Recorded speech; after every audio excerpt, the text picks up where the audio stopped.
Welcome to the Ray Harryhausen podcast, the show dedicated to the life, career and films of a special effects titan.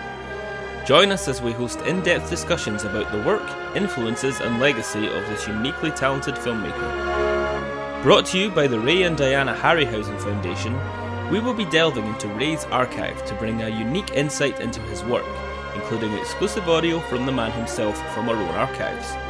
We will be joined by special guests for retrospectives, exclusive announcements and competitions. So this podcast is a must-listen for all fans of the world of Ray Harryhausen, animation and classic filmmaking.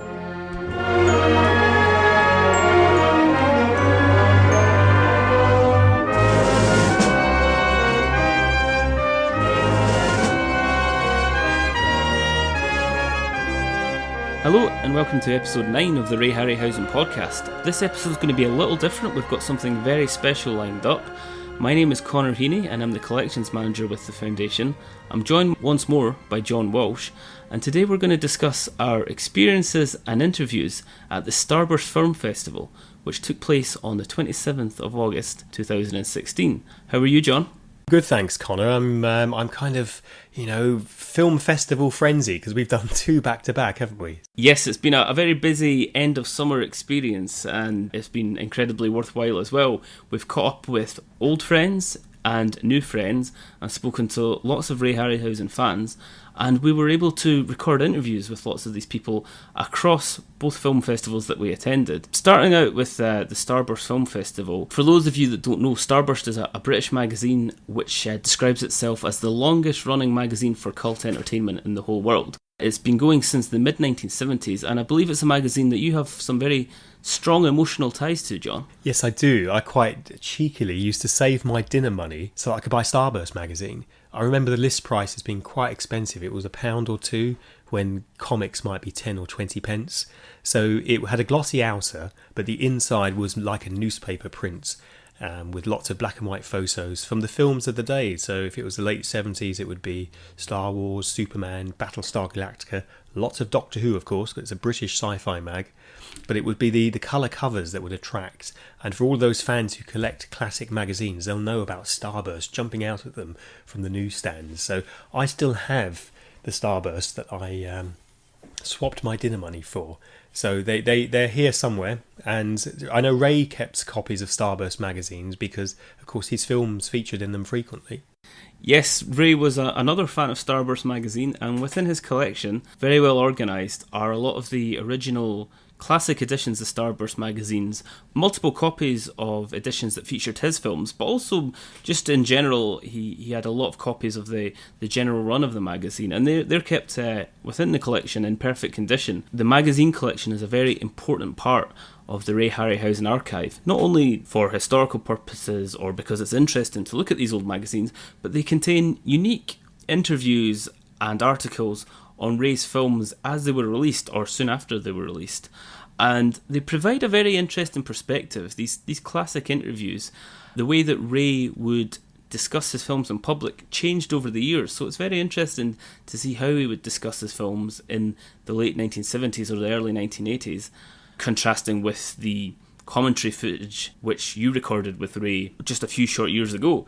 So having the magazine archive and being able to flick through the old issues of Starburst which Ray collected himself, it really gives you a feel for the magazine's roots. It's a magazine rooted in genre entertainment, and the Starburst Film Festival, the inaugural film festival, which took place last month, was a real reflection of the magazine's classic roots because it had something for everybody, really. It was a really action-packed weekend, packed with science fiction, fantasy, and everything in between. For fans of Ray Harryhausen, the Saturday was a particularly special event. Beginning with a screening of the Golden Voyage of Sinbad, we then treated, John and myself, the audience to a very special screening of John's documentary, Ray Harryhausen, Movement into Life. Now, John, that's something, a 15-minute documentary which you can't really see unless you come to one of the Foundation events. Yes, that's right. I made it when I was a student at the London Film School, shot on 16mm film, and now scanned in high definition, and it's donated to the foundation, and we show it at these special talks and screenings. And for this particular first Starburst festival, terrific that Starburst felt they wanted the Ray Harryhausen presence.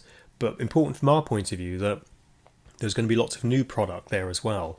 We wanted to make sure that ours was as well attended as everyone else's. So we are trying to, as it were, present and show something new. And I think your talk, Connor, wasn't it, Lost Treasures, really hit the nail on the head, because I gave a talk, showed my short film. By the time you'd finished your talk, the auditorium was absolutely full. So you'd wowed the crowd with your Lost Treasures. What were the highlights of your talk, do you think? Well, this was a special talk which was created for the Starburst Festival, and what I really wanted to explore was some of the things that people might not know about Ray. For every film that Ray made, there were 5 or 10 projects which didn't, for one reason or another, get underway. And I wanted to explore some of the lost treasures from the archive for projects and films that Ray had begun and had created key drawings, storyboards, test footage, models, and so forth on many occasions, from his very early days in the 1930s all the way through to the mooted sequel to Clash of the Titans, which was going to be called Force of the Trojans in the mid-1980s. In Ray's book An Animated Life, he lists 53 projects which he wasn't able to film for one reason or another, and obviously we couldn't talk about every single one of those. So I selected 5 notable projects from throughout Ray's career. I think most interesting of all of these was Ray's vision for the H.G. Wells classic War of the Worlds, which he worked on, which is a real labour of love for him throughout the 1940s.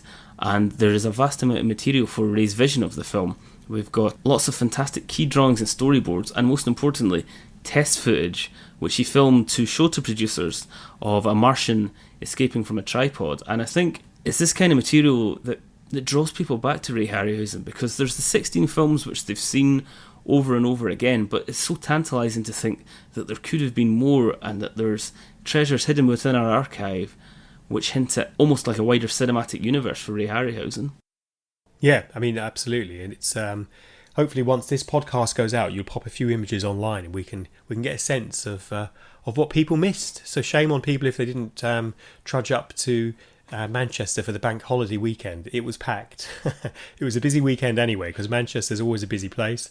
But we were thrilled by the response, and I think we're always anxious before we do a talk. We think, we're interested, but is anyone else going to come out, on their weekend, bank holiday weekend, when the sun is shining? And I was thrilled. I was delighted with the response, and all credit to you, Connor, because they came to see your talk. But we talked to some interesting people, didn't we? Who else was at the festival that we talked to? Well, also at the festival, of particular interest to Ray Harryhausen fans, were 2 of the actresses that starred in his classic films. So we had Martine Beswick from 1 Million Years BC and Caroline Munro from The Golden Voyage of Sinbad. So of course Caroline was present during the screening of The Golden Voyage of Sinbad, and after that film we surprised the audience by reuniting Caroline with 2 of her co-stars from that movie. We had the Centaur, which of course is Caroline's character Mariana's nemesis in the film, but we also had the miniature model which Ray created, replica of Caroline, the Mariana character, the doll, which we have some fantastic photos of. We've got Caroline holding the miniature version of herself. More than 40 years on, that film's coming up for its 45th anniversary, and both of them still look fantastic, of course, Caroline and the miniature version of herself. Well, that's fabulous. Now we've got some interview that we filmed with Caroline and Martine, so we'll hear both ladies together now. Primitive man and monstrous beasts fought each other to inherit the earth. So Martine, the Starburst Film Festival, tell me, did you have a great time? I had a lovely time. It was really interesting to see all of Ray's stuff that you brought. I mean, that was incredible. And your film, I loved your film. That was incredible. I'm looking about 12 years old, and still do, unknowingly. No, it was great. It was really, really interesting, and good festival. And it was surprising how many of Ray's films were developed that never got made. He was a busy man, wasn't he? Yeah, exactly. But also, I mean, he only did how many? 12 films? 16. 16. Yeah. That's incredible, given the length of time he's been with us. He was with us. I was really surprised, but I adored him anyway, so it was really nice to see to hear and see all of that stuff that he had done. And of course, you had a very special moment with Ray in recent years where you came to his house and did a special recording. Tell me about that. Yeah. Surprise, surprise. And it was really lovely to be with him and to talk about Million, because it did remind me of when he had to stand there and show us where, he had to give us the sign of where we had to stab whatever it was. I can't remember, the dinosaur, the whatever, one of his creatures. And there were moments when he's traveling in this flatbed truck, and we're all kind of running behind, with spears and with our little bits on. And there were moments when we just looked at each other and started to laugh. And they had to stop filming because it was just hilarious. I mean, just these idiots, all running around with these little bits of fur. And not only that, on top of which, we'd already been in the water, so we were all wet and drippy and everything hanging. And there we are, spearing. It was just hilarious. But God, he was so good. And he was, he was part of the camp. There were like several camps, and it was Michael Carreras and his wife, and there was Ray and Diana. I mean, it was brilliant to be with him. It's interesting because that's a Hammer film and it's also a Harryhausen film. Yeah. And you're also a Bond girl. So there are very few actresses who kind of fall into that. It's a very exclusive club, isn't it? People that have worked on Hammer and Harryhausen and Bond. Well, there's several of us who have done Hammer and Bond, but definitely not Harryhausen. So, except, Caroline, and of course, and I. You're in very good company. Yeah, excellent company, yes. So Caroline, Starburst, very exciting. You've got a long history with the Starburst magazine, of course, because yourself and Martine have been in Starburst Magazine a lot. So are you excited to be at the Starburst Festival? We had a wonderful time. It was great, and meeting all the new young filmmakers. I always like that because that's the new generation and that's what we're going to be watching. But it was also lovely to be, or it is lovely to be a part of the history, because I don't know how long Starburst has been going, but for a very long time. And Deskin was there, which was amazing to see him, because that was his baby, I think. He was the publisher, or the main publisher then. So to see him again, we had great fun with him. And of course, you two boys were there for the foundation, for Ray and Diana's foundation, with, as Martine said, that amazing film that you shot. I would have said 11 and a half you were then, I swear to God, but hey.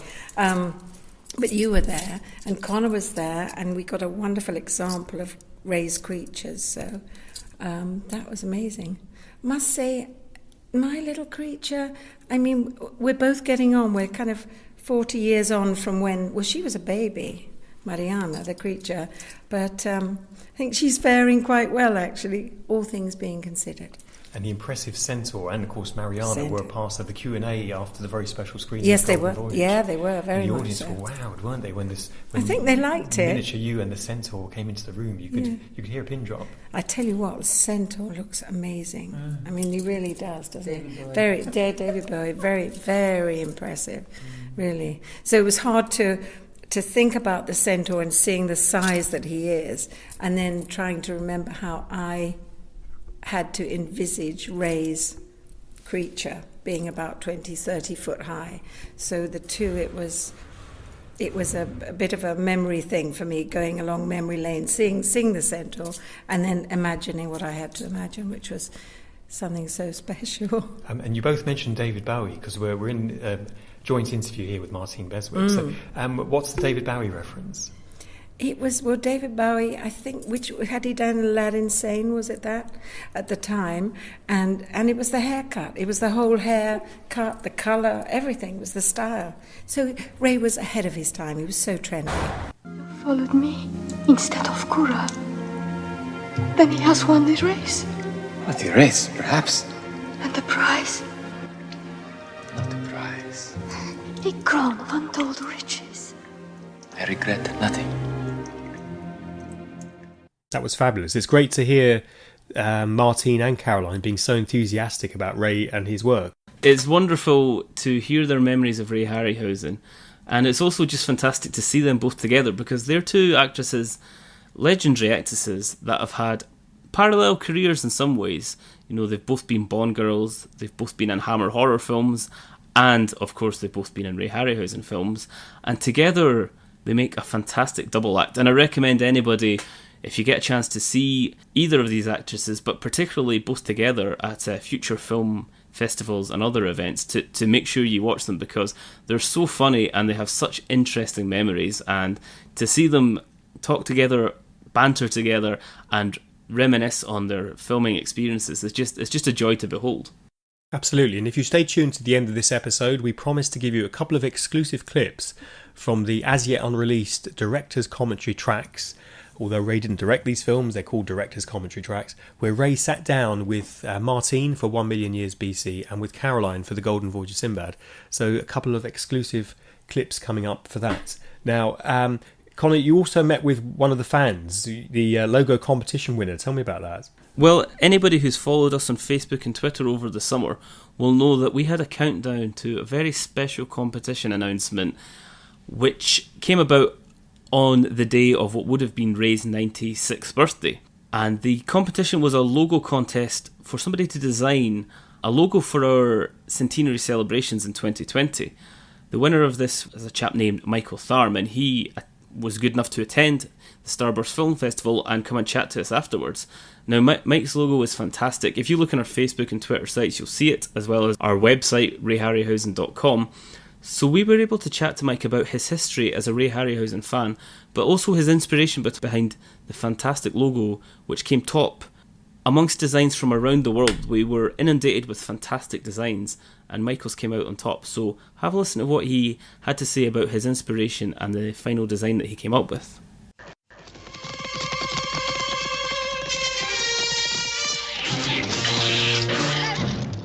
So I'm at the Starburst Festival with Michael Tharme, who's our competition winner for Harryhausen 100s. Michael, good to see you again. It's nice to see you, John. And tell us a bit about how you designed the logo, the winning entry for Harryhausen 100. Well, when I first initially heard the contest, I wanted to do something where I felt it would reflect Ray's work quite nicely. So I literally had to put my mindset into what would Ray want if he was designing this.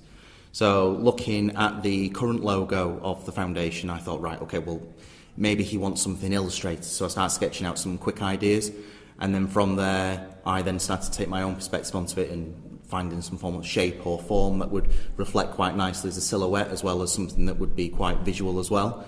And then going through all the DVDs, all the books, the films, literally taking every single angle of all the creatures that I thought would play out quite nicely, and then literally holding frames to get the certain shade of a particular form, or looking through an illustration from the books and saying, right, okay, well, if he's done it in this particular way, then I should try and mimic this as closely as possible. And also taking reference from certain aspects, like the text was something iconic from 1 million years BC, and also taking those iconic creatures from the various films that, in terms of pop culture, are quite interesting to look at as well. So were you surprised when you were announced as the winner? Oh yeah, I really was. When I originally started the concept, and about halfway through the original drawing, it then dawned on me, hang on, this is a logo. Do they want this much detail in the logo? So I thought, well, I'm halfway through it, I can't stop now.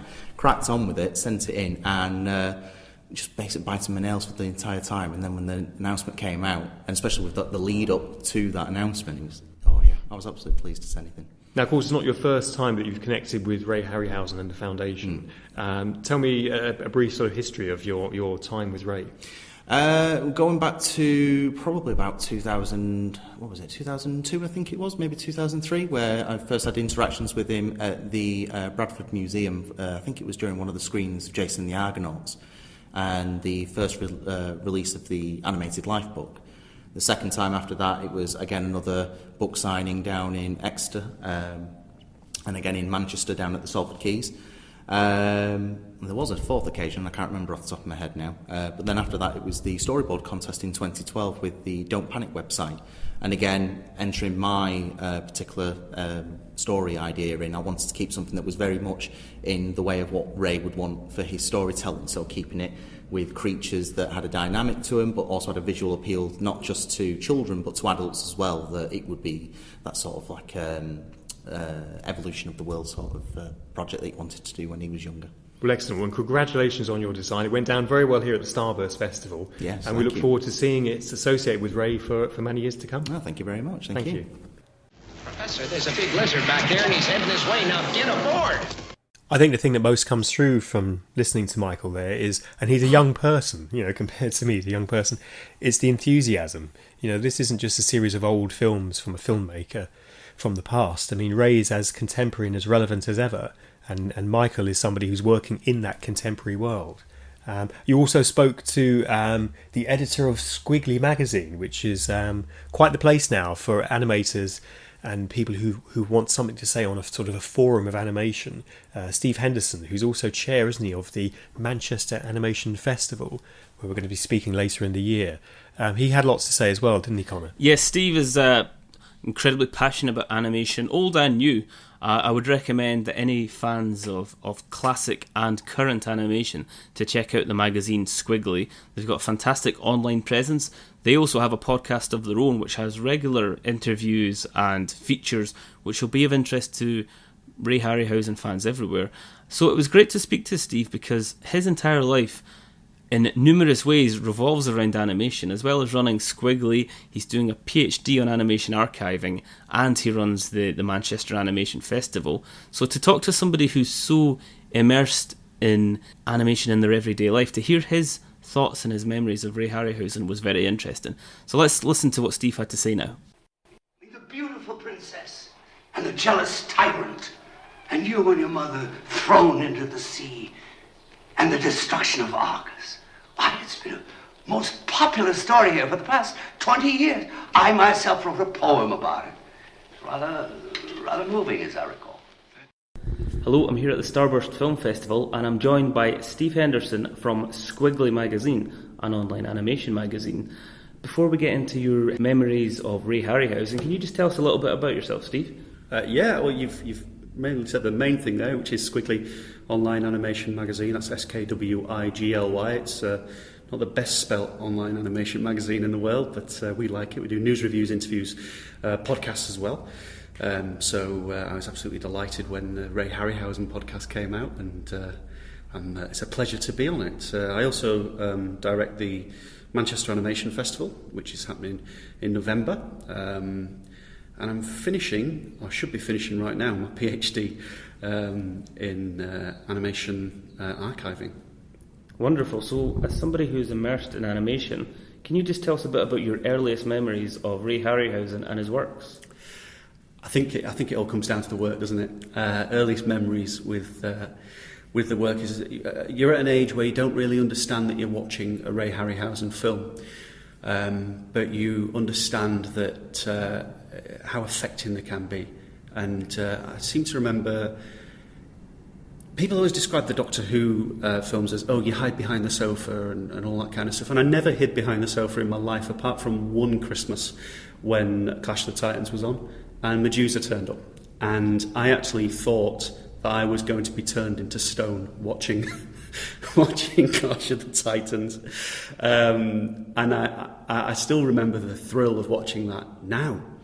And then if I cast my memory back even further, I can picture the tentacles wrapping around the Golden Gate Bridge, and I can see the many various creatures from 1 million years BC, which was a firm favourite of mine. Although I watched that when I was quite young, and I remember the Ringo Starr parody Caveman as well. So those kind of get jumbled up in my head. It's an odd thing to say, but there's a very distinctive quality to the 1 million years BC film. Less Beatles in it, for one thing. That's very true. That's true. Now, skipping forward ahead to you, obviously your career is based in animation and it's your passion. Did you ever encounter Ray Harryhausen with relation to your work or just your general interest in animation in a wider context? Yeah, it's quite a sad story actually. I came to try and contact Ray in 2013. I wrote to somebody who was a good friend of Ray and said, would Ray be up for doing an interview with Skwigly?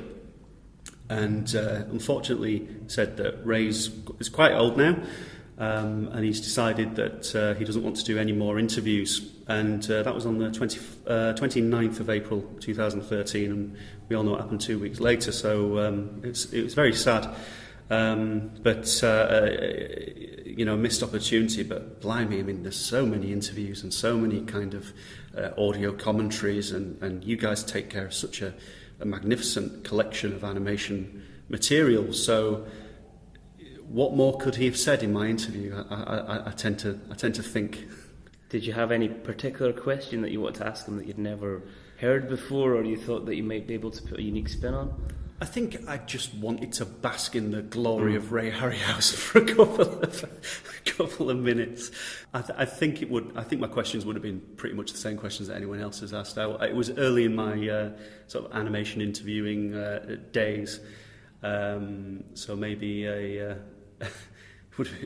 close call for Ray's. He didn't miss out on much. Now, you obviously are working on a magazine which deals with very up-to-date animation techniques, and you do a podcast. You very much have your finger on the pulse in terms of what's happening in 2016 in the world of animation. Where do you think Ray Harryhausen's works fits in the wider sphere, given that his last film was 35 years ago? And with us looking towards 2020 to celebrate Ray's centenary, how do you think he's remembered amongst current animators of our generation? That's a great question. Whenever you see a new animated film, it's very rare that you can't pinpoint an influence. Animation is a very kind of everyone's got their heroes. There are very few figures that get into animation and can't point to somebody, whether it be Harryhausen or Schwankmeyer or Nick Park or just naming stop motion animators. There are obviously other disciplines as well. Without them mentioning those people and pointing at them and saying, these are the guys that gave me the ideas to know that I could do this. I think that the influence of Ray Harryhausen is very much still felt today. Even if it's a 5-year-old hiding behind the couch watching Clash of the Titans and then growing up and wanting to be an animator, it's unquestionable that you'll always have Ray as an influence for animators and the others. You can't just, nothing's original, nothing's unique. Everyone's influenced by the previous generation, really. And do you think that people using modern techniques have a strong sense of that history and that legacy? I mean, we're obviously at the Starburst Film Festival, and this kind of cult entertainment that Starburst Magazine covers, the fans tend to have quite a strong sense of history. They tend to know a lot about what came before the things that they enjoyed were created, or what came before even they were born. Do you think that is the case with animators in general? That they have that feeling of standing on the shoulders of those who came before them? There are numerous things about the animation that Ray produced that people disregard at their peril. When you see a Ray Harryhausen animation, you see a creature. You can see it thinking, you can see it moving, and if you look at that and think, oh well, the graphics aren't very good, I can put this computer system together which has got all the textures and all the kind of, it's shiny, it's got all the effects, all the bells and whistles. But if you don't really understand what the creature's thinking, if it's not believable, if it doesn't have that kind of tangible weight to it, that kind of believability, then you're not really going to succeed. And it doesn't matter how kind of primitive, I suppose, the work may look today. There are still some immense lessons that animators can learn from looking at Ray Harryhausen's work, and must learn, really. Don't disregard them as just terrible old, in something from the past. There are lessons that can be learned nowadays. I mean, this is a personal opinion. But the latest Clash of the Titans, the 2010 was it? Remake, I suppose, didn't have nearly as much weight to it as the Harryhausen produced and animated classic. Simply because it didn't have that magic to it. The magic of believing the creatures. You know, it doesn't matter that I know that he's got a metal skeleton or if he's got a wireframe, if he's a wireframe model. I have to believe that that's a creature that I'm looking at. Wonderful. Just one last question. Could you tell us a little bit about your plans for the future, both with Skwigly Magazine and with the PhD that you mentioned? It all seems to be building towards something interesting. Glad you think. Thank you. Skwigly is going to continue to grow. We've got plans that we've not announced as of yet, but we're working towards continuing to produce videos, produce podcasts, and interviews and reviews with everything. The PhD, on the other hand, is the big cloud above my head at the moment that needs finishing. And when that's finished, I'm hoping to be able to begin a proper discussion on animation archives and animation archiving, to get everyone with a collection, everyone with a because it's not just the big collections like the Harryhausen collection with the 50,000 plus materials in there. It's people who keep stuff in their drawers, people who used to work on old TV shows but keep their stuff for themselves. It's about those people understanding and knowing that production material that they hold and they have has a value above something nice to put on a wall. It belongs to a moment in time. It's representative of technique. It's representative of a production that needs celebrating, and people can learn from that. I mean, I'm sure you've got plenty that you can show in the next hundreds of years with all the material that there is at the Ray Harryhausen collection, and it's the same with anyone with any other collection. These aren't just nice things to go on a wall. These are part of history. They need to be contextualised and celebrated. Well, that's what we plan on doing over the next few years as we lead up to Ray's centenary in 2020. Steve Henderson, thanks very much for chatting with us today. Thanks for having me. This would make a fine heroic poem, or perhaps a play. Oh, don't worry, I won't leave you out. That's fantastic. So when's the Manchester Animation Festival? They have a date for that, I think, in November, Connor, is that right? The Manchester Animation Festival is taking place this November on the 15th, 16th and 17th. And me and John will be making an appearance. We'll be doing something very special. Stay tuned, we've got something up our sleeve which should be of interest to Ray Harryhausen fans everywhere. Special screening, presentation, and perhaps even one or two of the original models from one of Ray's classic films. It's going to be very exciting and interesting, and I think it's something which even those who attended Starburst Festival will want to come and listen to and watch, because we try and do something unique at every event we attend. Because Steve's so enthusiastic about animation in general and about Ray Harryhausen, we want to contribute something special to a 3-day festival of animation in Manchester. And just looking at their lineup, they've got some fantastic stuff going on. So look at their website, which is manchesteranimationfestival.co.uk, for more information. I'm looking forward to that. It's going to be terrific.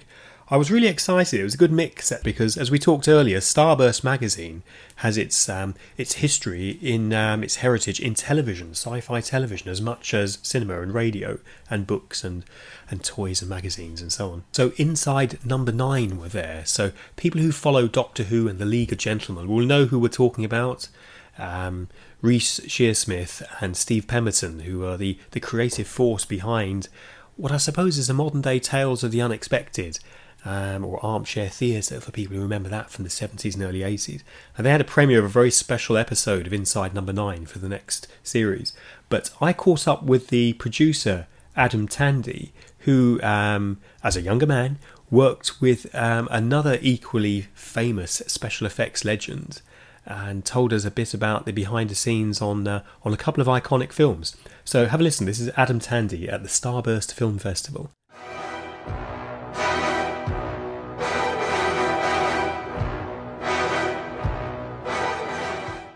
Hello, I'm Adam Tandy. I'm a television producer.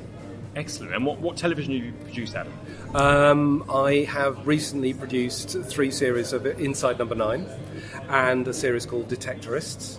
and a series called The Thick of It, and a film called The Cricklewood Greats, and some other things as well. Going back. Fabulous. With Peter Capaldi, of course, Cricklewood Greats. Yes, that's right, yeah. Excellent. Now, you were just telling me a bit earlier on that you have a connection to a very iconic model maker and model builder and special effects icon. Tell me a bit about that. Yes. So, my brother managed to get himself a job at some point in his career, his long career as an assistant director. He ended up working for Derek Meddings, and he was the assistant director on a lot of Derek's miniatures units for feature films and television, going back through to the 70s right the way through to the 80s. And when I was a nipper, I got a bit of holiday pocket money working as more or less unpaid runner, but a T-boy really, on the set of Superman and Moonraker, working alongside all of those amazing people like Derek Meddings and his team. And of course, Derek won an Academy Award for his work on Superman the movie. Yes, that's right. Yes, and I was there when they were shooting the Starship flying all the way to Earth in these enormous stages with these incredibly slow tracking shots with all of this incredibly super black velvet all around them. And I seem to remember coming in with a tray of teas against the red on one occasion and being shouted at a lot by the DOP because I'd ruined their shot. There are some people who would actually say he owes his success to you. Is it? Well, perhaps. Certainly I gave him tea a couple of times. And of course on Moonraker, Derek famously background the film several times over to get repeat exposures without degrading the shots. That's right. There were a lot of very carefully drawn maps that were done in camera, because obviously it wasn't done with computer compositing. It was all done in camera and rewinding the film and exposing it again. I remember we shot a test of people walking around the shuttle launch hangar, I guess that's what you call it, and we all had to walk very slowly in order to match the undercranking of the camera. And I think in the end, they, as you said, they wound the film backwards for some certain sequences, so we actually had to walk backwards when we were shooting the tests, just to see whether it would work. How fabulous. Well, thanks very much for taking the time to speak to us today. All right, John, pleasure.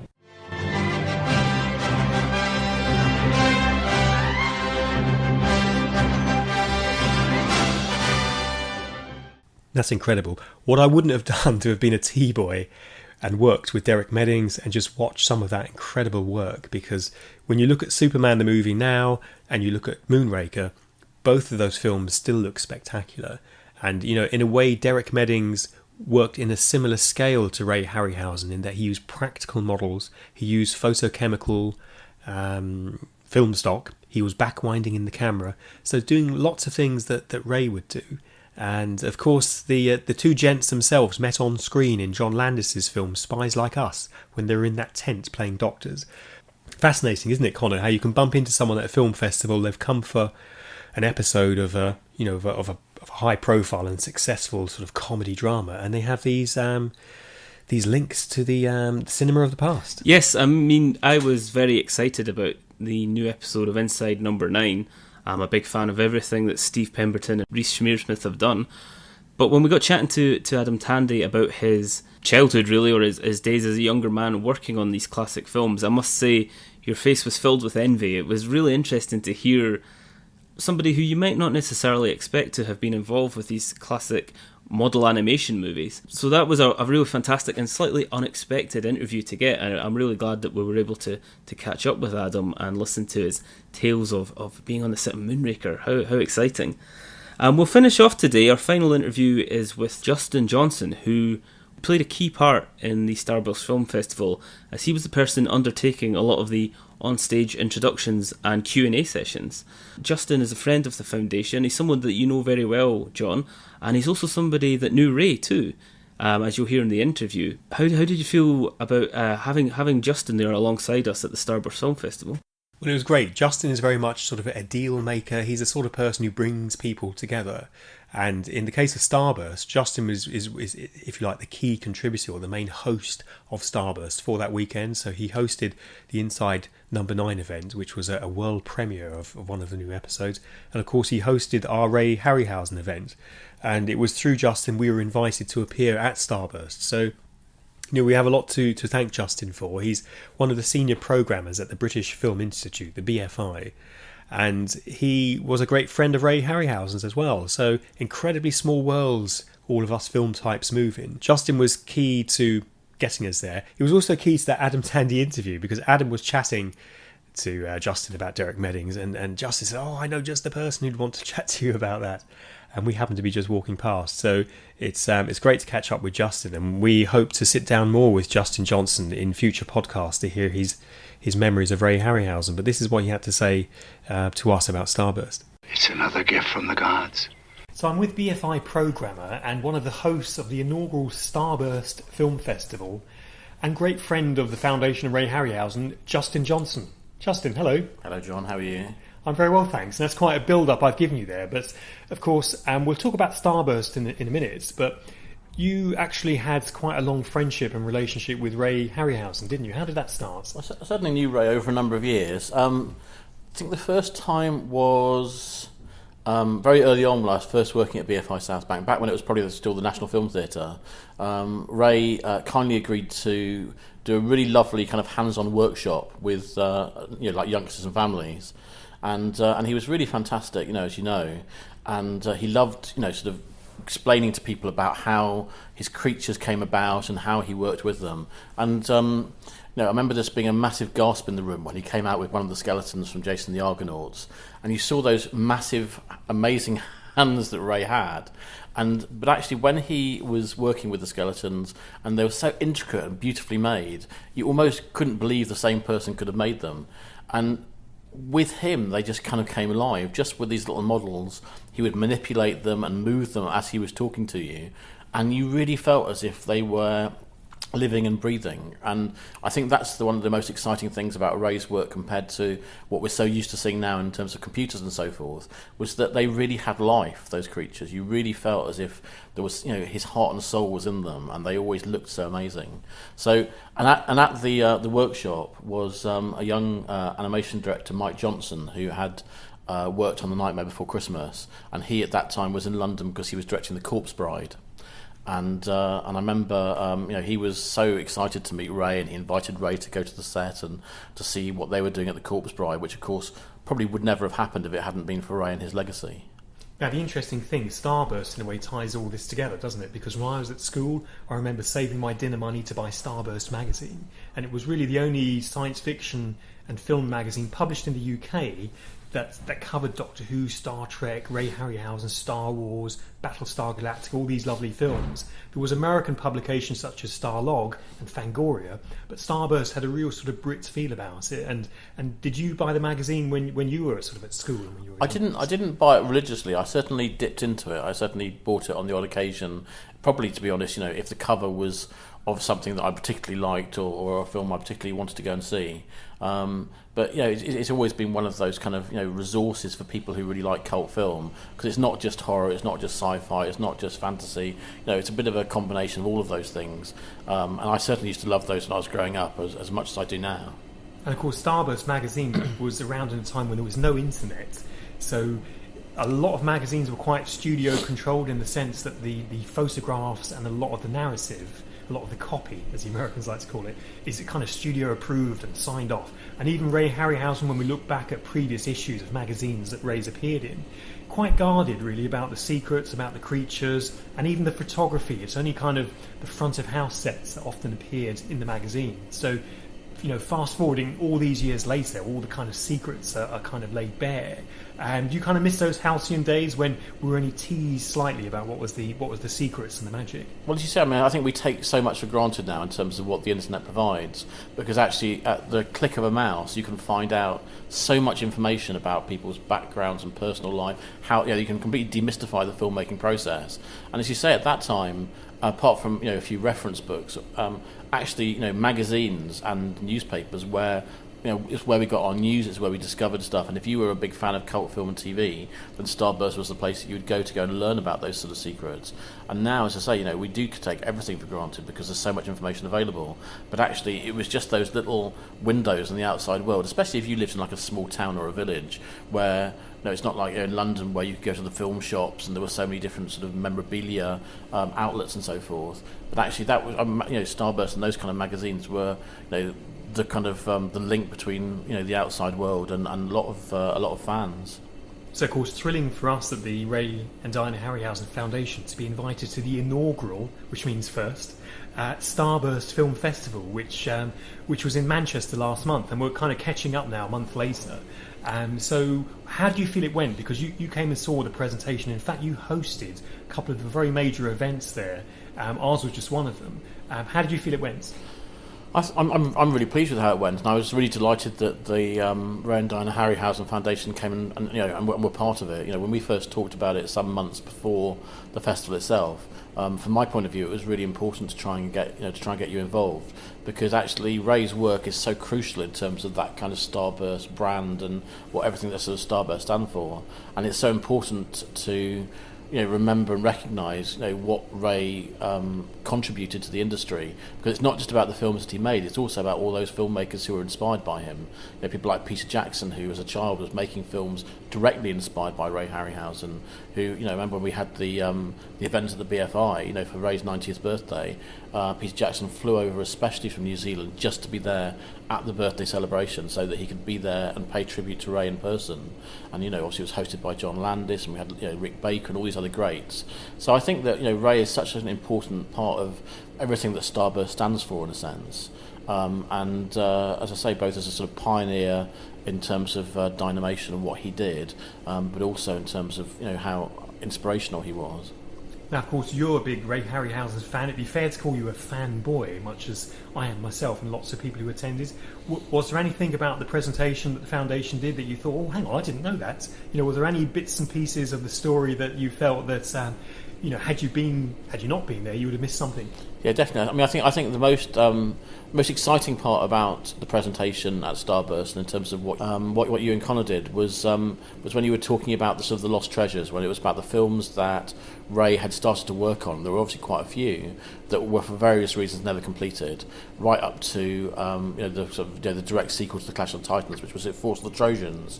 So seeing like the model of Baron Munchausen in person, the models from the War of the Worlds, seeing some of that test footage, one of which Ray himself was part of. I think that that's kind of material that is completely unique, and certainly I hadn't seen before. And I think one of the exciting things about what the Foundation is doing is that it was so great that Ray seemed to never throw anything away. He had that amazing house where you'd go up to the very, very top of on the very, very top floor, and there was his study there with a little room where he made all the models, and there would be the armatures everywhere. And then obviously there was the garage in LA. When they cleared that out, they found all these casts and other. So there's a huge amount of material. I mean, how much is in the Foundation now? How many items are there? We estimate there's 50,000 items from all sorts of paraphernalia, from between sort of memos, photos, artwork, sculptures, models, posters, bronzes. So there's a real gamut of mixed media, but around 50,000 items. I mean, that's an amazing resource, isn't it? And the fact that material is being collected together, it's not been split up, it's all in one place, and that in time, as digitisation continues and the work continues, that more of it's going to be available. It's very exciting. It's exactly what Ray wanted, isn't it? It is, and when we think about retrospectives that happen, here at the BFI, where established filmmakers come back and talk about their works from previous years, I think the fascinating thing about Ray Harryhausen's work, of course, is that yes, there's a retrospective to be had, and there's a look back to how things were done, but fascinatingly, these things are coming back, aren't they? Stop motion is coming back, the photochemical film world is coming back, and even vinyl records are coming back. So Ray is perhaps becoming relevant again. Well, yeah, I mean, as you say, and London is such a kind of heart of stop motion animation. Corpse Bride was made here. Not Paranormal, so that was in Leica in Portland in Oregon. Sorry, at 3 Mill Studio, there was The Corpse Bride, Frankenweenie, Fantastic Mr. Fox. Wes Anderson himself is making another stop motion film right now. So between here, Bristol with Aardman, and then Leica in Portland, who made Paranorman, Caroline, and the new Cubo and the Two Strings, those are the 3 real kind of hubs for stop motion animation. And Ray himself, although he was an American, obviously lived in London for many decades, and he based himself here. So London is absolutely kind of a stop motion hub, if you like. And we were thrilled, of course, that we were in Manchester and there was lots of other events. There was the brilliant team from Inside Number 9 with a very, very special screening of one of their episodes. So we kind of thought, oh, would people come and see us? Would we be a bit sidelined? But we were thrilled. We had virtually full attendance. Were you surprised that so many people came along to see us? Do you know what? I wasn't. I knew that Ray's work is a big draw. It's interesting because even though a lot of the films that he was directly associated with went directly directed by him in terms of the actual overall film, I think a lot of people still think he probably was, and they still think of those films as being Ray Harryhausen films, probably more so than they do perhaps with some of the named directors who made the Sinbad films and 1 Million Years BC and so forth. So I wasn't surprised because he is a big draw, and the fact that it was an opportunity to actually sort of in Manchester, which so much stuff is still London-based, have the opportunity to go somewhere a bit more sort of in the regions, to actually see the models close up with experts. And then, of course, having the amazing guests Caroline Munro and Martine Beswick as well, both of whom were in Ray's films, as well as being in Bond films and Hammer films. I mean, they were the kind of like ultimate kind of Starburst guests as well. So to be truthful, I always thought it would do really well. And it was so great that it was so well attended and really, really well thought of as well. And I did my own little presentation, Ray Harryhausen and Me, and my little film school student short as well. What did you think? It was really great to see it because obviously I've known you, John, for a number of years and I haven't seen it on a big screen. And actually, much as I like to, joke about, what a self-publicist you can be, and I mean that in the nicest possible way, and I know this isn't going to make it into the final edit, actually the film really stands up very well. And it's really fascinating to see you and Ray at a very young age, because obviously you were just a film student at that time. And actually the film was really well received. And I'll finish off finally by asking you, interestingly, your work here as a BFI programmer involves lots of family films and sometimes what used to be called children's films. Yeah. And if we think back to Ray's legacy, his films in the 60s and 70s would certainly by the studios have been regarded as half-term fare. That means films that children would go and see alongside perhaps the Aristocats or other big Disney fare. But now, of course, they're no longer considered children's films. They have a different status, don't they? Tell me about that. Well, I mean, you're right. I mean, certainly, like the Sinbad films, absolutely typical. I mean, Sinbad and the Eye of the Tiger, I remember coming out as a child, and it was absolutely considered, a kids' film, very much kind of, sort of family fare, as you say, very much sort of one to go and see in the holidays. But actually, over time, because they are beautiful examples of stop motion animation, they've got really interesting casts, and actually, they're really good films at the end of the day. I have a lot of affection for those films, a huge amount of affection for the original Clash of the Titans. It was, such a terrible thing that film was kind of remade in the way that it was with that dreadful 3D. Although I suppose if anything, that kind of strengthens the fact that the first one was so good, because it was at a time when everything was changing. It's absolutely those films, particularly sort of late 70s, early 80s. Well, obviously Clash of the Titans 81. That was at the point where everything was about to change, wasn't it? It was the very start of special effects, Star Wars and so forth beyond. So in a way, I suppose the computer, and digital revolution at that point was sort of inevitable. And it's such a shame actually that those later films weren't made, and that was the point where Ray kind of decided not to move on, because I think actually he probably still had a good few films left in him, and they would have been great. Well, as you mentioned those films, we had 3 anniversaries for this year. We've talked a lot about those in the podcast. Interestingly, next year is the 40th anniversary of Sinbad and the Eye of the Tiger. So hopefully, perhaps if there's a good wind in our sails, we might be back here at the BFI with a very special presentation. You never know. Brilliant. Justin Johnson, thank you very much. Thank you.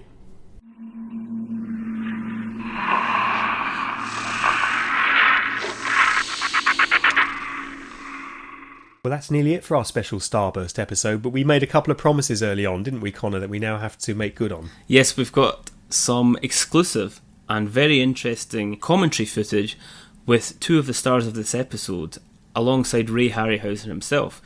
The special commentaries, which were recorded for the Golden Voyage of Sinbad and 1 Million Years BC, have never been released, but we've got some snippets here of Caroline reminiscing with Ray about her filming of the 1974 classic, and Martine Beswick discussing some of her memories of being a cave girl in 1 Million Years BC. And it's always interesting to hear Martine talk about her time on the set. It sounded like it could have been hard work, but they had a fantastic time in Lanzarote filming 1 Million Years BC, a film which turns 50 years old this year, unbelievably.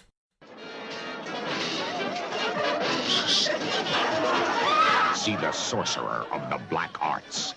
The gold helmet, faceless vizier. The death fight of the centaur on the griffin, the six-armed goddess of evil. I know I wasn't wanted in the beginning, though. I know that.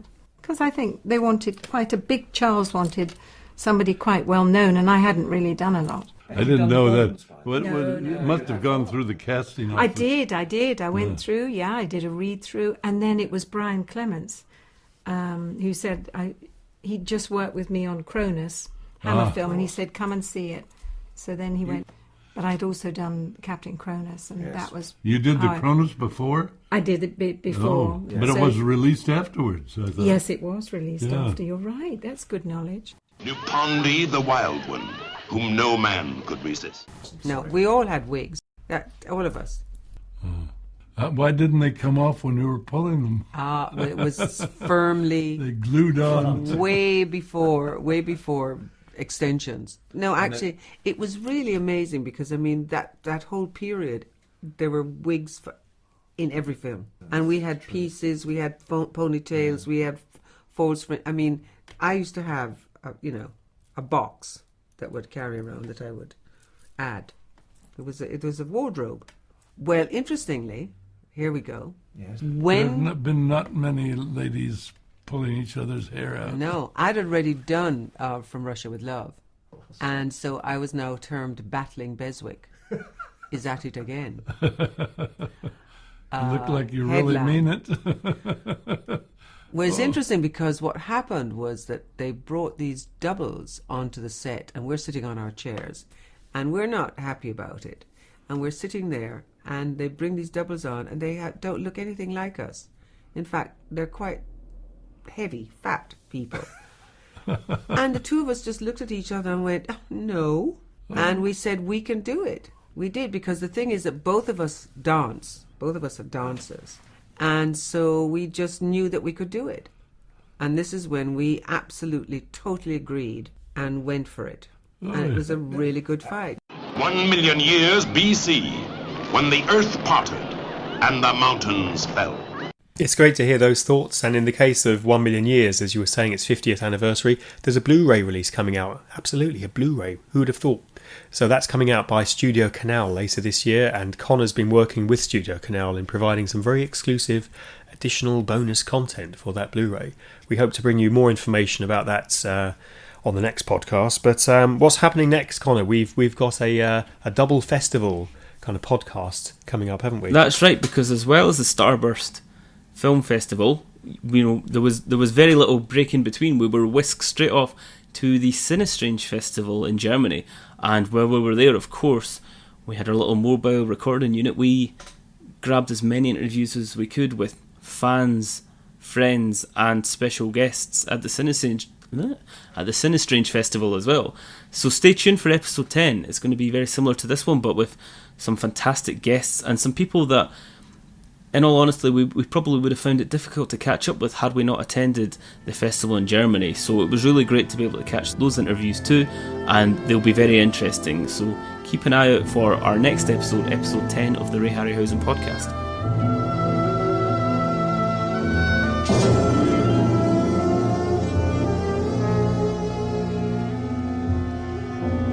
Copyright in the Ray Harryhausen podcast is owned by the Ray and Diana Harryhausen Foundation, a registered Scottish charity, number SC 001419, 2016.